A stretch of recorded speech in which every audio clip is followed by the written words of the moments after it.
The moment he laughed and said, "You wouldn't believe how bold she's gotten with the boss," I felt my stomach drop, but I kept smiling like I was just another guy enjoying free whiskey under dim corporate lighting.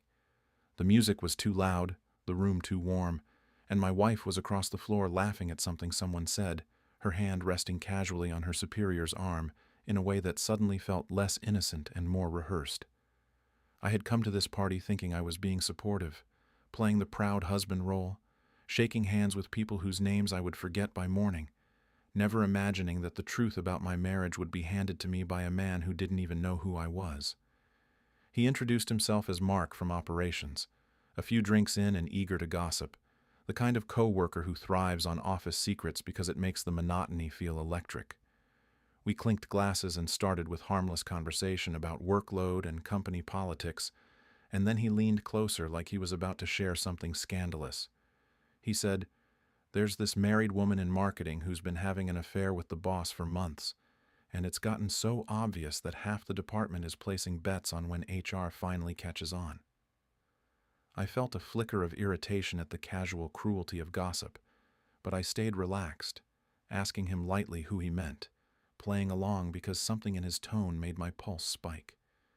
He described her laugh first, that bright, slightly breathless sound she makes when she wants attention, and then he mentioned how she always wears that subtle perfume that lingers in conference rooms long after she leaves. I could hear my wife's laugh across the room at that exact moment, and it sounded identical to what he was describing. I swallowed and asked, keeping my voice steady, "Doesn't she worry about her husband finding out?" And Mark shrugged with a smirk and replied, "Apparently the husband is emotionally distant.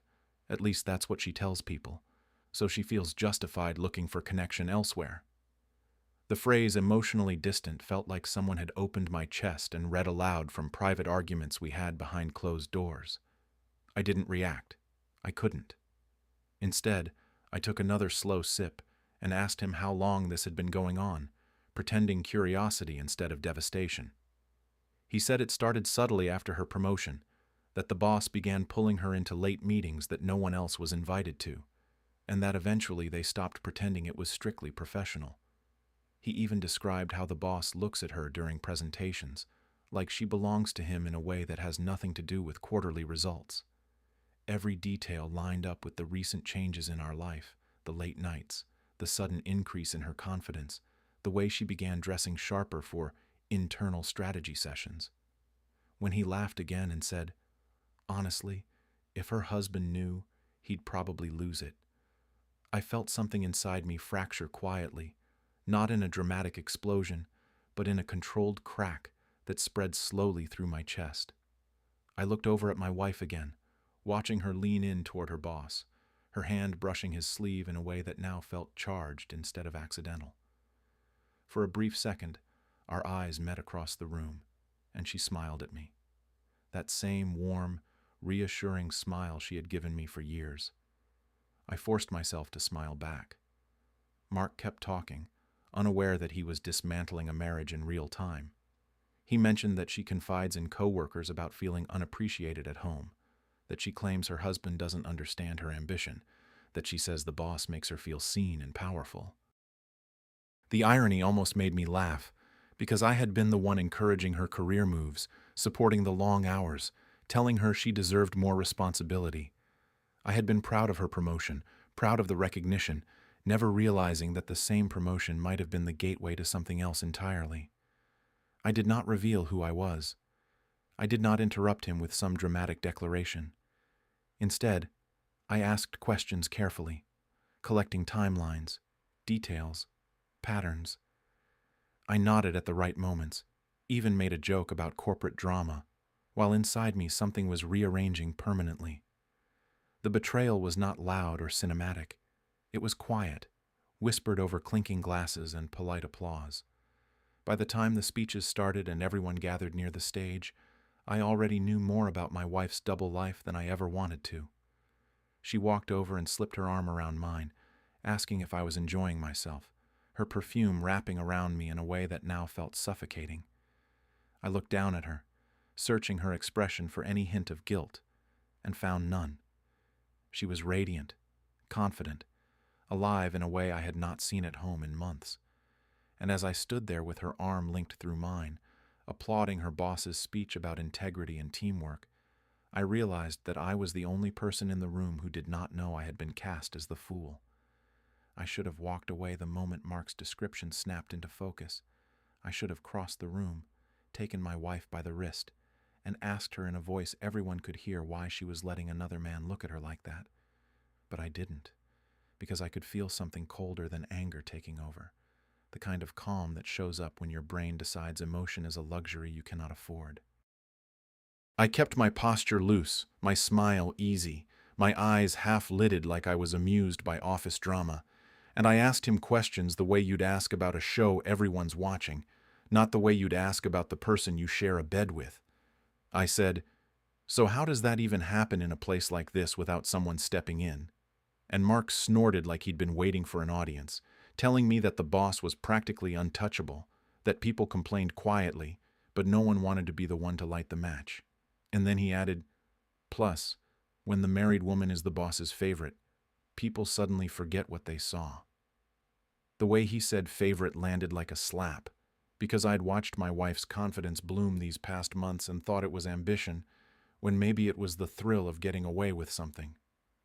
I angled my body so I could keep Mark talking while still seeing the room, and I watched my wife from the corner of my eye the way you watch traffic when you're about to step off a curb, hyper-aware, braced for impact. She looked bright, like the version of her I used to get on weekends when we'd go out and she'd lean into me, laughing, her hand on my chest like she was anchoring herself. Except tonight, that brightness wasn't aimed at me. It was aimed at the room, the status, the attention. Mark followed my gaze without realizing what it meant and said, "See how she's always near him." And my throat tightened because he didn't point directly. He didn't need to. His chin just tipped toward that small orbit of executives where my wife kept drifting back like a moth toward heat. I forced a laugh and said, "You're telling me people just let it slide?" And he shrugged, voice dropping into that confidential tone again.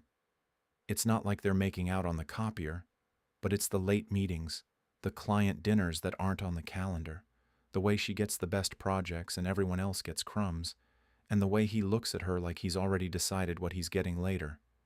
I asked carefully, "Does she talk about her husband much?" And I made the question sound casual, like I was collecting gossip for entertainment. But inside I felt like I was walking on broken glass. Mark grinned and said, "Oh yeah, not by name, but you know the type. She says he's a good guy, but he doesn't really see her, that he doesn't get her, that he's always tired or distracted, and she says she's been carrying the emotional weight alone for years." Each phrase sounded like a weaponized version of our private life, like she had taken the messy, complicated reality of marriage and translated it into a clean little narrative she could sell to coworkers. And I realized with a sick twist that she wasn't just cheating, she was editing me into a villain so she could feel like the hero of her own story. I wanted to tell Mark, right then, that the emotionally distant husband was standing in front of him, holding a drink with a steady hand and a heart that felt like it was being squeezed. But instead I nodded and said, "That's rough," because I needed him to keep talking, because information suddenly felt like the only kind of control I had left. Mark got bolder as the alcohol loosened him, and he started giving me timelines without me even asking directly, like he'd been wanting to spill for weeks. He said it ramped up after her promotion, that the boss started calling her into his office after hours, that she began leaving company events with him under the excuse of last-minute prep, and that once people noticed, the boss didn't even bother hiding the favoritism anymore. He said, "She got fast-tracked, and you can't tell me it's only because she's talented, because there are other people who have been here longer who are way more qualified." And the bitterness in his voice told me this wasn't just gossip to him, it was resentment, the kind that grows into something sharp and useful. I leaned in slightly and said, "So why hasn't anyone filed a complaint?" And he laughed, but it wasn't funny. It was frustrated. "Because HR protects the company, not the employees, and because the boss's wife is high up too, like high up, so people are scared of getting crushed." And my brain snagged on that detail like a hook under skin, because I hadn't known the boss was married, and the fact that his wife had power inside the same company turned this from a private betrayal into something that could explode careers if handled the right way. My wife drifted back to me then, slipping into my space with practiced ease, her fingers curling around my arm like she was claiming me for optics, and she smiled up at me with that polished warmth she used in public. "Are you having fun?" she asked, and her voice was light, affectionate, even sweet, and it made my blood run cold because it sounded real, like she could switch sincerity on and off depending on the audience. I squeezed her hand gently and said, "Yeah, just talking shop with Mark." And she glanced at him with a brief, assessing look that lasted half a second too long before she laughed and said, "Be careful. Mark knows all the secrets around here." And Mark chuckled, oblivious, while I felt that line slice through me because it confirmed something ugly. She knew the culture, she knew the gossip, and she was still playing her part like none of it could touch her. When she walked away again, her hips swaying in a way that used to be for me, Mark leaned closer and said, "See what I mean? She's got that whole innocent vibe down. But she's not." And my jaw tightened so hard I could feel it ache. By the time the party started thinning and people were switching from polite networking to sloppy laughter, I had a rough map of the affair in my head. Not because Mark had evidence, but because he had patterns. And patterns are how you catch liars. I kept my face calm, thanked him for the drink, and said, "Man, workplaces are wild." As if that was the takeaway, while inside I was stacking details like bricks. When my wife came to tell me it was time to go, her perfume wrapped around me again, and she looked up at me with eyes that sparkled under the lights, and for one vicious moment, I understood how a man could fall for her all over again, even while she was destroying him. I kissed her cheek, smiled like the devoted husband everyone expected, and walked out beside her knowing the night didn't end at the door, because now I had something more dangerous than suspicion, and I wasn't going to waste it on a confrontation that would only give her time to rewrite the story. When we got home that night, she kicked off her heels by the door and laughed about how exhausting corporate events were, like nothing inside that ballroom had detonated quietly in my chest. She asked if I wanted tea, if I had enjoyed meeting everyone, if I had noticed how her boss complimented her presentation during the speech, and every word sounded normal, polished, perfectly rehearsed. I watched her move around the kitchen in that fitted dress she had chosen carefully, the one that hugged her just enough to turn heads without looking inappropriate, and I wondered how many of those late strategy sessions had ended with her stepping out of it somewhere that wasn't this house. The jealousy was sharp, but what surprised me more was how controlled I felt, like the anger had frozen into something solid and heavy instead of exploding. She leaned against the counter and asked, "You've been quiet since we left. Are you tired or just overwhelmed by my glamorous work life?" And she smiled when she said it, playful, teasing, the same tone she used when she wanted reassurance. I forced a small grin and said, "Just taking it all in, you seem really comfortable there." And I watched her closely as she responded. She brushed it off with a shrug and said, "I've worked hard for it. I finally feel like people see what I'm capable of." And there it was again, that word see, the same one Mark had used when describing how she talked about me not seeing her. I nodded and told her I was proud of her, and she kissed my cheek like that settled everything. Over the next few days, I started noticing details I had dismissed before, not because they were invisible, but because I had trusted her enough not to question them. Her phone was suddenly an extension of her hand, always face down, always within reach, and if it buzzed while we were talking, she would glance at the screen quickly before deciding whether to respond. When I asked lightly who kept messaging so late, she rolled her eyes and said, "You know how my team is. Everything is urgent now that we're pushing new initiatives." And she said it with just enough irritation to make me feel unreasonable for asking. I apologized reflexively, like I had been trained to do, and that reflex made me angrier than anything else. I began paying attention to her calendar, not by snooping recklessly, but by asking casual questions that gave me pieces of the timeline. I would say, "So you've got another late meeting tomorrow?"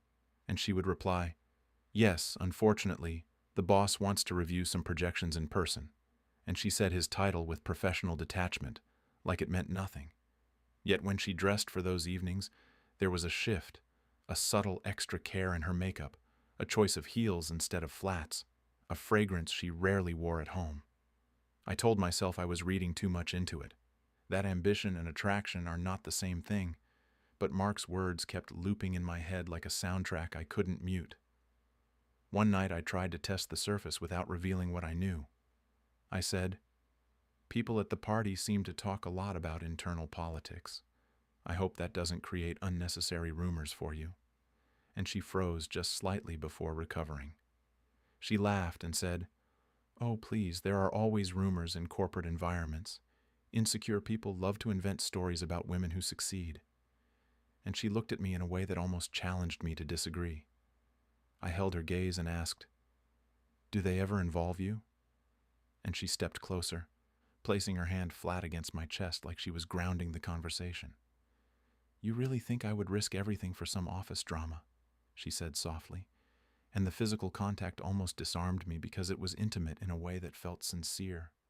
I wanted to believe her so badly in that moment that it hurt. Instead of pushing further, I let it drop, and she seemed relieved, almost triumphant in a subtle way. That night, after she fell asleep, I stayed awake listening to her breathing and thought about how easily two versions of a person can coexist.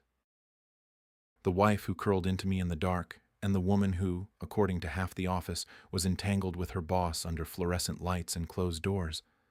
I didn't touch her. I didn't reach for reassurance. I just stared at the ceiling and let the anger sharpen. The next day, I began documenting small things quietly, not out of paranoia, but out of clarity. I took note of dates she claimed to work late, cross-referenced them with company event schedules that were publicly available, and saved screenshots of text notifications that popped up briefly on shared devices. I did not confront her again. I did not accuse. I smiled when she smiled, kissed her goodbye in the mornings, and asked about her day with genuine-sounding interest. Inside, though, something had shifted permanently. I wasn't trying to prove she was innocent anymore. I was trying to understand how far the lie went, because if Mark was right, if the affair had been unfolding for months while she told me I was emotionally distant, then I was not just dealing with betrayal. I was dealing with a carefully curated narrative designed to make me the reason she stepped outside our marriage. And I needed to know exactly how deep that narrative ran before I decided what to do with it. The proof did not arrive in a dramatic explosion. It came quietly, like everything else in this story, in the form of small, undeniable details that stacked on top of each other until the weight of them became impossible to ignore. It started with a hotel charge that appeared on our shared credit card statement under the bland description of conference hospitality, dated on a night she had told me she was stuck in the office reviewing projections. I remember staring at that line item for a long time, telling myself there had to be a reasonable explanation, that companies sometimes booked rooms for late events or clients, but the date did not align with any public company function I could find. My pulse felt steady, almost disturbingly so, as if my body had already accepted what my mind was still trying to resist. I did not confront her about the charge. Instead, I waited. 2 nights later, she mentioned another late meeting with her boss, and I told her casually that I might stay up to watch a game, just so she would not expect me to be asleep when she returned.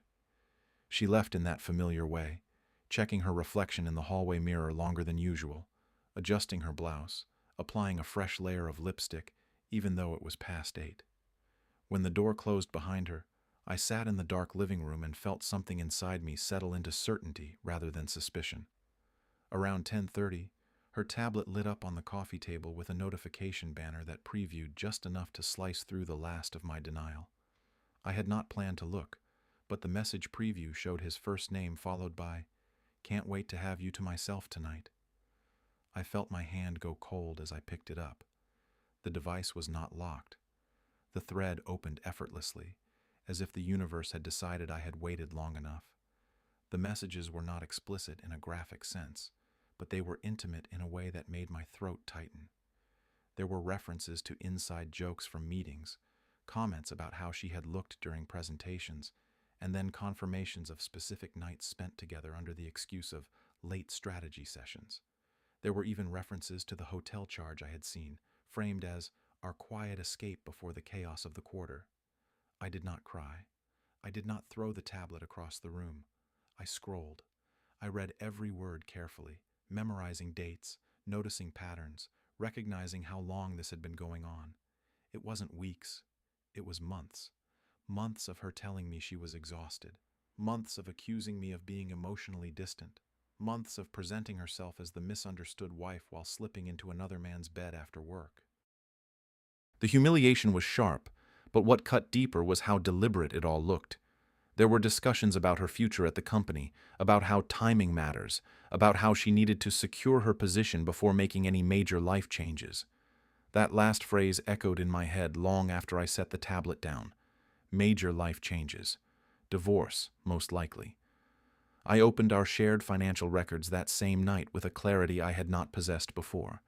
Her recent promotion had significantly increased her income, and I noticed transfers to a separate savings account under her name only, small enough to avoid immediate suspicion, but consistent enough to suggest planning. She was not just having an affair. She was preparing an exit. When she came home after midnight, smelling faintly of the same perfume she wore to the party, she slipped into bed quietly, assuming I was asleep. I kept my breathing slow, and even while she pressed her body against my back in a gesture that once would have comforted me, I felt nothing but distance. In the morning, she acted as though the night had been ordinary, telling me the meeting had run long, complaining about deadlines, and I watched her lie with a smoothness that was almost impressive. Later that afternoon, I scheduled a consultation with a lawyer under the pretense of reviewing estate planning. I did not mention the affair in my first call. I simply asked about asset protection, about property titles, about how promotions and salary changes affect marital divisions in divorce. The attorney's answers were calm and methodical, and as he spoke, I realized this was no longer about catching her in a lie. It was about ensuring I would not be blindsided twice.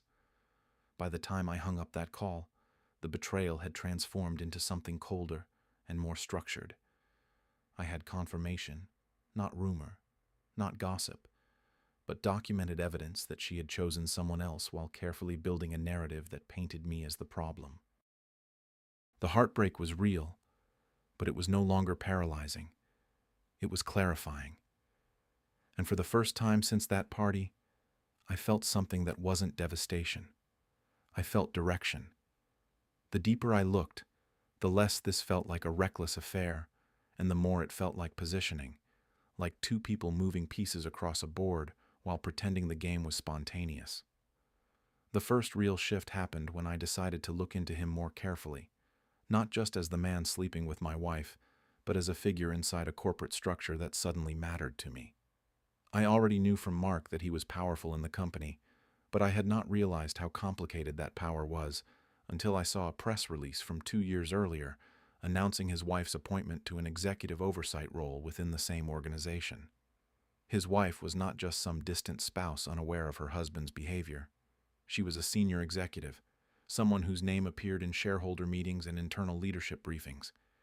I sat back in my chair staring at that article, feeling the scale of the situation shift. This was no longer a simple case of workplace infidelity. If their relationship were exposed properly, it would not just cost my wife her marriage. It could cost him his career and damage the internal politics of an entire division. And that realization did not make me feel powerful right away. It made me cautious, because if he was bold enough to have an affair under that kind of risk, then he was either arrogant or certain he was insulated from consequences.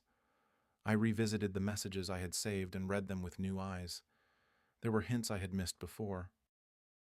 He reassured her repeatedly that no one would dare escalate anything and that optics can always be managed. He spoke about timing, about her career trajectory, about how important it was for her to secure her next step before making moves at home. The phrase "making moves at home" lingered in my mind because it suggested that I was not just an unfortunate casualty of passion, I was an obstacle to be handled strategically. That suspicion hardened when I examined our financial records more closely.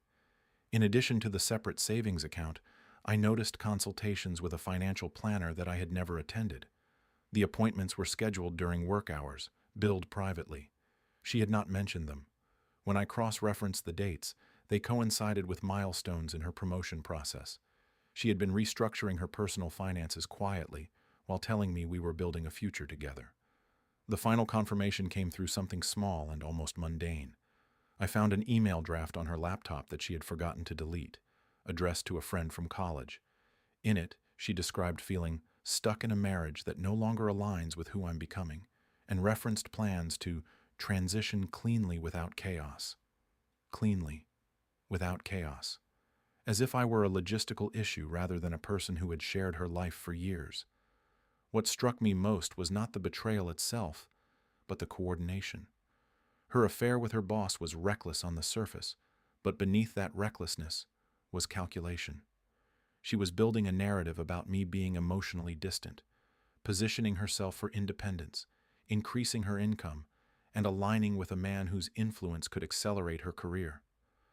If the divorce came after her next promotion, she would walk away financially stronger, professionally elevated, and morally framed as a woman who had simply outgrown a stagnant marriage. I confronted her lightly that evening, not about the affair, but about the future. I asked her where she saw us in 5 years, and she hesitated just long enough to reveal something she did not intend to show. She said, "I think we both deserve lives that reflect who we are becoming." And she said it gently, like a therapist guiding a patient toward acceptance. I held her gaze and replied, "That sounds like you've already made decisions I haven't been told about." And she laughed softly, brushing it off, saying I was overthinking again. But I wasn't overthinking. I was observing. The twist was not just that she was sleeping with her boss. It was that she believed she could orchestrate an exit without consequences. She assumed I would be blindsided, reactive, emotional. She assumed I would either beg or explode. What she did not account for was that I now understood the leverage embedded in her choices. Her boss's marriage, her own financial maneuvers, the corporate liability, all of it formed a structure that could collapse if the right pressure were applied. For the first time since the party, I felt something close to anticipation. Not because I wanted destruction for its own sake, but because I finally saw the whole board. She thought she was planning a clean transition. He thought he was untouchable. Neither of them seemed to realize that their confidence depended entirely on my silence, and I was no longer silent in my own head. Once I understood the scale of what they were risking, I stopped thinking like a betrayed husband and started thinking like someone analyzing leverage. Anger would have been easy. Exposure would have been easy. I could have forwarded those messages to his executive wife in a moment of fury and watched the explosion from a safe distance. But that kind of chaos would have dragged me down with them, turning me into the unstable spouse lashing out. I needed something cleaner than that. I needed something that would not look personal. So I shifted my focus to policy, to structure, to the kind of violations corporations take seriously when reputation and liability are involved. I began compiling a timeline, not just of their affair, but of her promotions, his project assignments, and the internal shifts that had coincided suspiciously with their relationship. I revisited Mark's complaints about favoritism and cross-referenced them with publicly accessible internal announcements. Patterns emerged. She had leapfrogged colleagues with stronger tenure. Projects were reassigned without clear justification. Budget approvals had unusual signatures. At the same time, I scheduled a second meeting with the attorney, this time being honest about the affair and the corporate implications. I explained that the man involved was married to a senior executive and that my wife had benefited professionally during the course of the relationship. The attorney listened carefully before saying, "You need to separate emotional revenge from strategic protection, because if this becomes about humiliation, you lose credibility." That sentence stayed with me. I was not going to humiliate her. I was going to protect myself while allowing their own arrogance to unravel them. Financially, I tightened everything. I opened a separate account quietly and redirected my direct deposit, leaving enough in the joint account to avoid suspicion but reducing my exposure. I documented all shared assets, updated passwords on accounts that were legally mine, and photographed important documents. I did not withdraw large sums or make dramatic moves. Subtlety was the key. If she was preparing a clean exit, I would ensure I was not caught unprepared. Meanwhile, at home, I changed nothing about my demeanor. If anything, I became more attentive. I asked about her projects with genuine curiosity. I praised her accomplishments. I even initiated intimacy once, not out of desire but to observe her reaction. She responded politely but distantly, distracted in a way that confirmed what I already knew. There was a tension in her touch that did not belong to me anymore. I did not push. I did not accuse. I simply filed the reaction away. Through quiet online searches and discreet inquiries, I learned more about the company's internal ethics procedures. There were anonymous reporting channels for conflicts of interest and favoritism, particularly when supervisory relationships were involved. The language was clear. Romantic relationships between supervisors and direct reports required disclosure to avoid bias. There was no evidence that disclosure had occurred. That omission alone could trigger an internal investigation if presented correctly. The key was documentation. I gathered screenshots of messages that referenced late meetings overlapping with project approvals. I compiled dates showing correlation between private hotel stays and major internal decisions. I saved copies of company newsletters highlighting her rapid advancement. Everything was organized, labeled, time-stamped.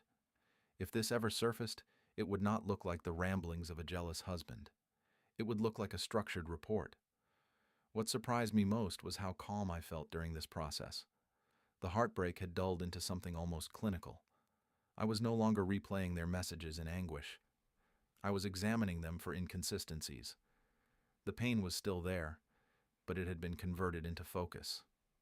One evening, she asked casually if I had considered couples therapy, framing it as a proactive step to address emotional disconnect. I nearly smiled at the irony. She was building documentation of her own, crafting a narrative of effort and concern. I agreed enthusiastically, telling her I valued growth and communication. The look of satisfaction that flickered across her face confirmed that she believed she was still controlling the pace. What she did not know was that I had no intention of confronting her directly. Not yet.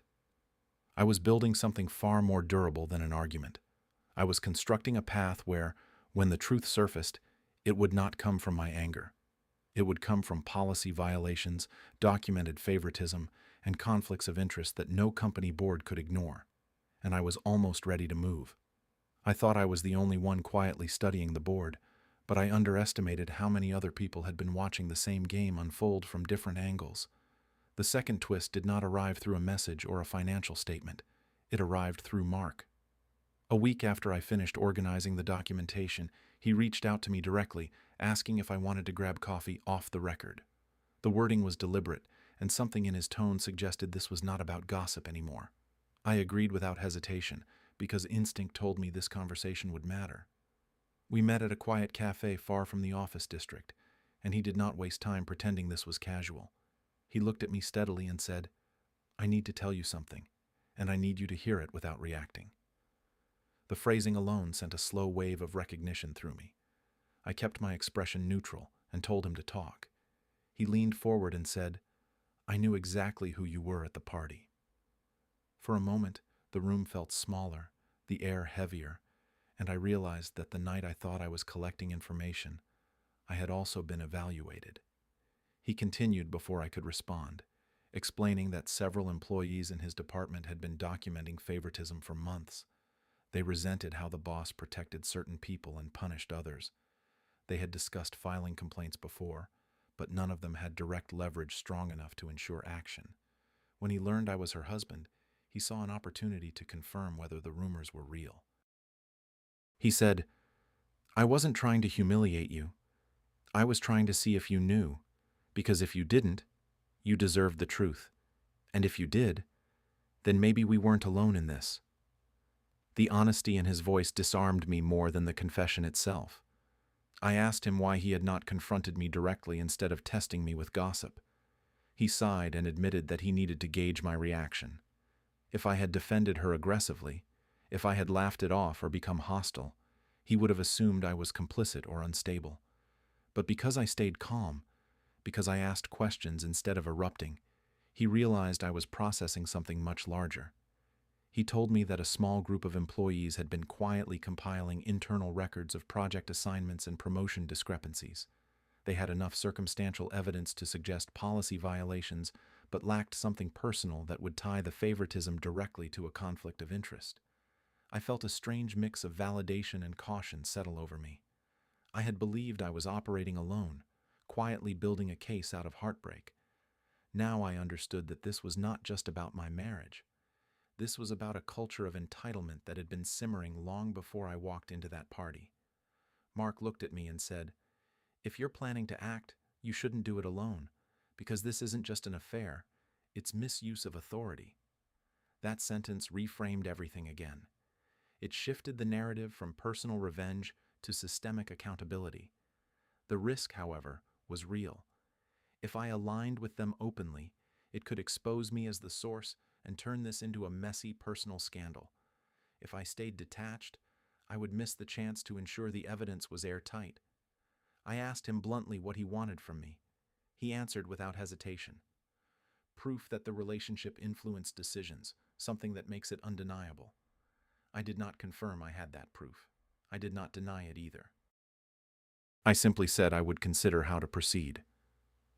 Walking back to my car, I felt the weight of this new dimension pressing in.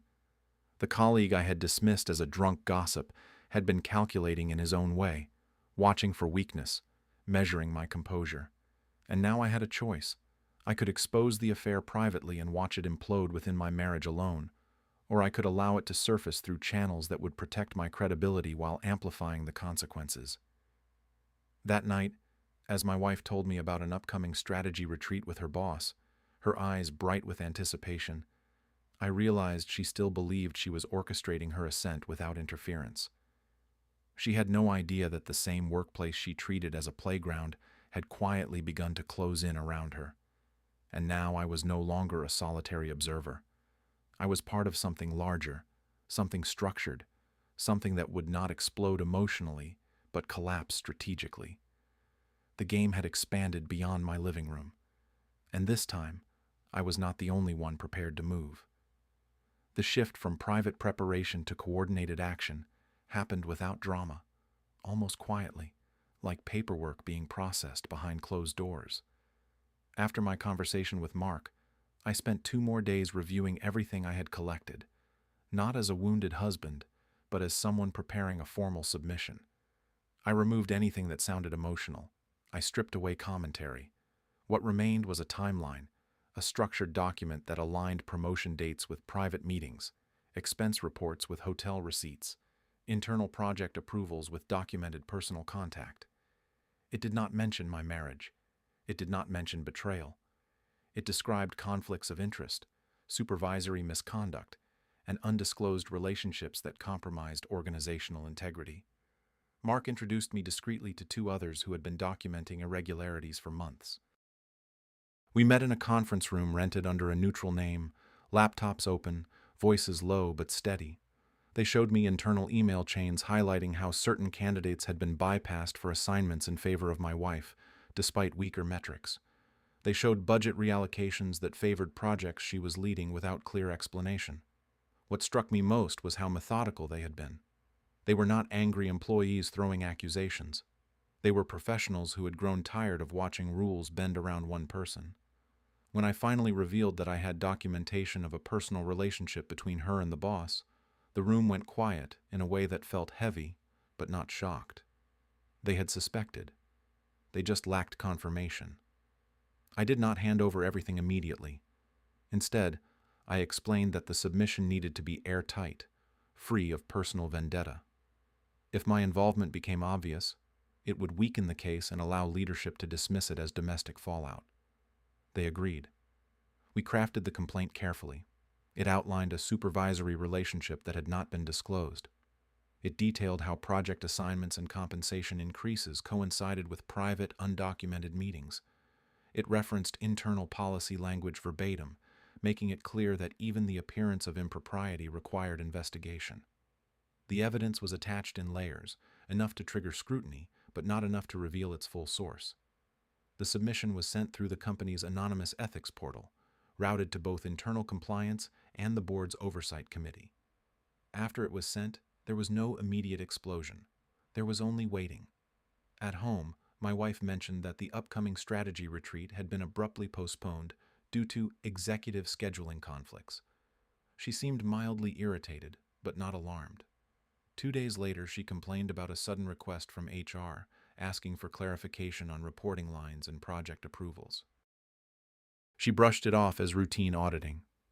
I listened carefully, nodding, asking neutral questions. Inside, I felt the first ripple of something shifting beyond our walls. The following week, the tension at her office thickened. She began coming home earlier, distracted, checking her phone more often than usual.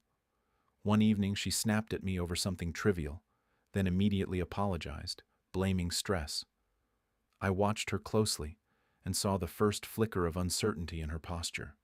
She was no longer moving with effortless confidence. She was scanning for threats. Mark texted me a single sentence that confirmed the impact.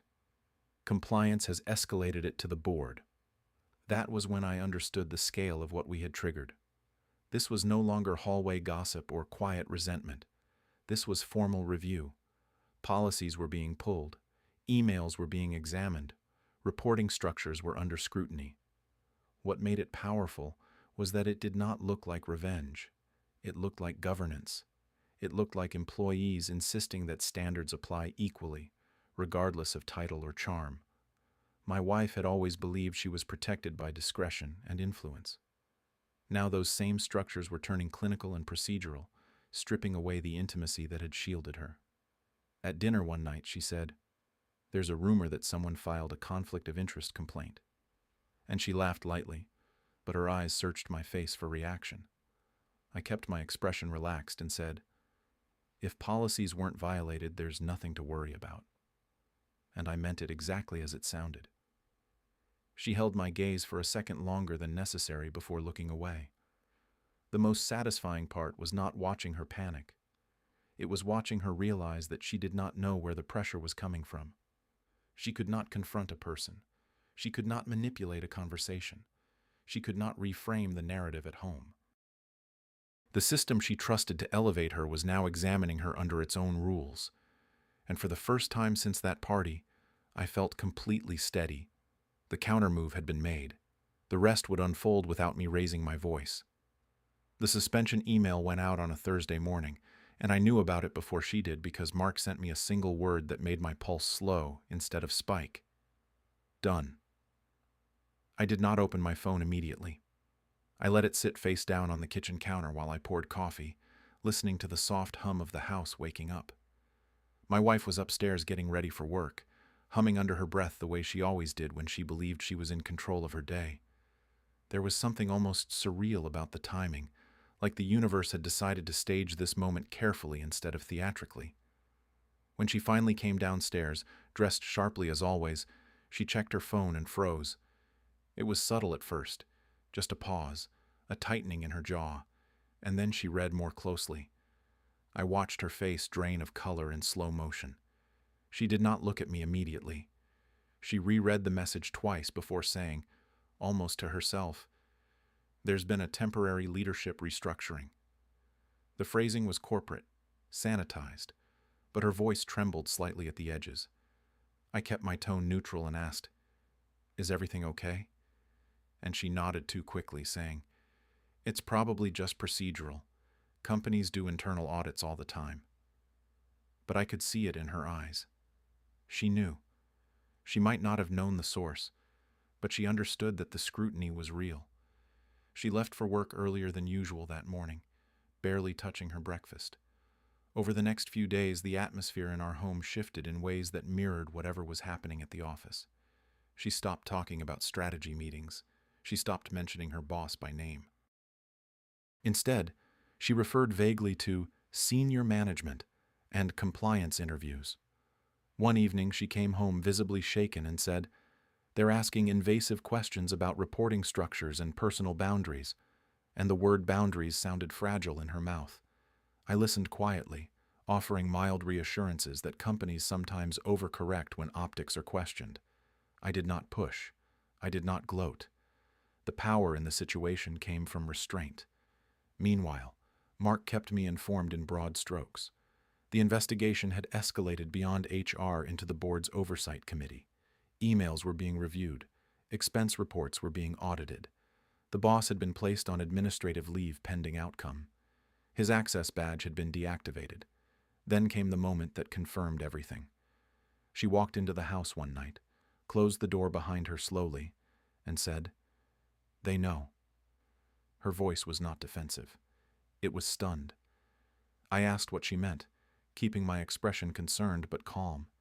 She said, "They're treating it like a conflict of interest violation, like it wasn't disclosed properly." She avoided the word affair. She framed it as policy mismanagement. Even then, she was managing the narrative. I looked at her steadily and said, "Was it disclosed?" And she hesitated just long enough to answer the question without words. She sank into a chair and whispered, "It wasn't supposed to get out like this." That sentence carried more weight than any confession. It confirmed that she had believed secrecy equaled safety. She had never considered systemic accountability. Within a week, the official announcement circulated internally. The boss's employment was terminated for violation of company ethics policies and failure to disclose a personal relationship with a direct report. The language was clinical and detached. It did not mention her by name, but it was clear enough. She was called into another meeting the following day. When she returned home that evening, she was pale and quiet. Her promotion was under review. Her projects were reassigned pending further evaluation. She sat across from me at the kitchen table and said, "Someone orchestrated this." And there was a flash of suspicion in her eyes as she studied me. I held her gaze without flinching and replied, "Or maybe it caught up with you." The tension hung between us thick and undeniable. For the first time since that party, she looked uncertain not just about her job but about me. She was trying to calculate what I knew, what I had done, whether I was capable of something strategic. I did not confess. I did not need to. The unraveling was happening independently of my words. The most striking part was how quickly her confidence dissolved once the illusion of protection vanished. The man who had made her feel powerful was gone. The structure that had elevated her was now interrogating her. And I sat there steady, watching the carefully constructed secrecy collapse under the weight of its own arrogance. The divorce conversation did not explode the way people imagine these things do. There was no screaming, no shattered glass, no dramatic confession that would make good television. It happened at our kitchen table under the same overhead light where we had once planned vacations and argued about paint colors. She sat across from me, hands folded tightly, and said, "I think we both know this marriage isn't sustainable anymore." And she delivered it with the same composed tone she had used in performance reviews and strategy meetings. It was almost impressive how consistent she remained, even now, when the structure that supported her had already begun to crumble. I nodded slowly and replied, "I agree." And for a brief second she looked startled, as if she had expected resistance or pleading. Instead, I calmly outlined what separation would look like financially, referencing documents and clauses I had already reviewed with my attorney. When I mentioned the inheritance-backed portion of the house deed and the way marital assets would be divided based on documented income and misconduct implications, her composure cracked. She had clearly believed that her recent promotion would give her leverage, that her increased salary would tilt negotiations in her favor. What she had not accounted for was how quickly that promotion was rescinded once the ethics violation attached itself to her file. The company's internal investigation concluded 2 weeks later. While she was not terminated, she was formally reprimanded for failure to disclose a relationship with a superior and removed from any projects connected to executive leadership.